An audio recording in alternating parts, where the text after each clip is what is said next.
যেদিন আল্লাহর নবী দুনিয়া থেকে বিদায় নিচ্ছে সেদিন জিবরাইল আইসা বলছে, ইয়া রাসূলুল্লাহ, মালাকুল মউত দরজায়, আপনি বললে আসবে, আপনার রূহ কবজ করবে।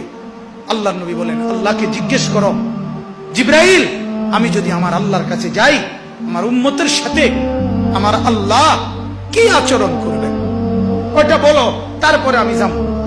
জিবরাইল গেলেন, আল্লাহর নবীকে আয়েশা শুনাইলেন, ও নবী, আল্লাহ তাআলা জানাইছেন আপনার অবর্তমানে আপনার উম্মত যখনই মাফ চাইবে আল্লাহ তাআলা আযাব দিবে না, সাথে সাথে মাফ করে দিবে।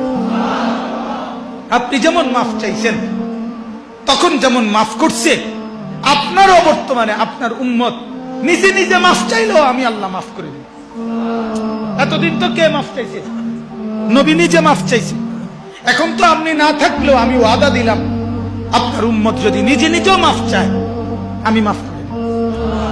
নবী বললেন, তাহলে জিবরাইল মালাকুল মউতকে বলো আমার জান কবজ করতে। তাহলে সারাটা জীবন তিনি ভাবলেন উম্মতের কথা। আজ যখন তিনি দুনিয়া থেকে বিদায় নিচ্ছেন তখনও ভাবছেন কার কথা? নবীজি সাল্লাল্লাহু আলাইহি সাল্লাম যখন ইসরাফিল সিংহা ফু দিবে, দ্বিতীয় ফু, সবাইকে যখন হাসরের ময়দানে উঠানো হবে তখন প্রথম উঠানো হবে আমাদের নবীকে। হাদিসে আছে 4 ফেরেশতা জিবরাইল, মিকাইল, ইসরাফিল, আজরাইল আসবেন নবীজির রওজা মোবারকে। এসে সবার পক্ষ থেকে জিবরাইল ডাক দিবে, ইয়া রাসূলুল্লাহ, হাসরের ময়দানে যাওয়ার জন্য আপনি কবর থেকে ওঠেন। হাদিসে আছে আল্লাহর নবী সাল্লাল্লাহু আলাইহি সাল্লাম কবর থেকে চোখ মেলবেন আর উঠে দাঁড়াইতেই কপালের বালু মুছতে মুছতে তাকাইয়েই বলবেন প্রথম কথা, জিবরাইল, তোমরা শুধু 4 জন ফেরেশতাই আসলা আমাকে নেওয়ার জন্য, আমার উম্মত আসে নাই। আমার উম্মত কোথায়? আমার উম্মতের হালাত কি? আমার উম্মত কি আমার বর্তমানে জাহান্নামে চলে গেল নাকি?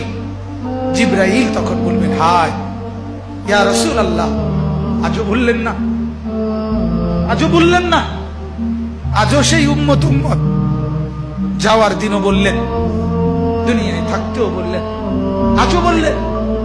আপনার উম্মতের এখনো উঠেই নাই, এখনো তো কবর থেকে কেউ তুলে নাই, আপনাকে তুলেই বাকিদেরকে উঠানো হবে। আল্লাহ নবী বললেন, তাইলে চলো, তাইলে ঠিক আছে, চলো হাসরের মাঠে।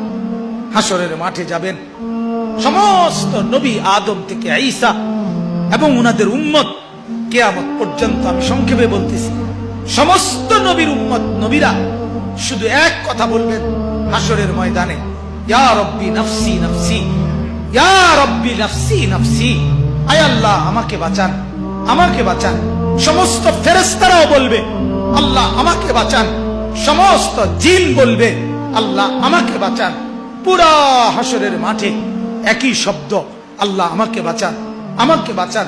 সবাই শুনবে, কে যেন একজন শুধু আছে, কোন এক জায়গা থেকে শোনা যাইতেছে, কে যেন একজন বলতেছে, ইয়া রব্বি উম্মতি উম্মতি, আয় আল্লাহ আমার উম্মতকে বাঁচান, আমার উম্মতকে বাঁচান।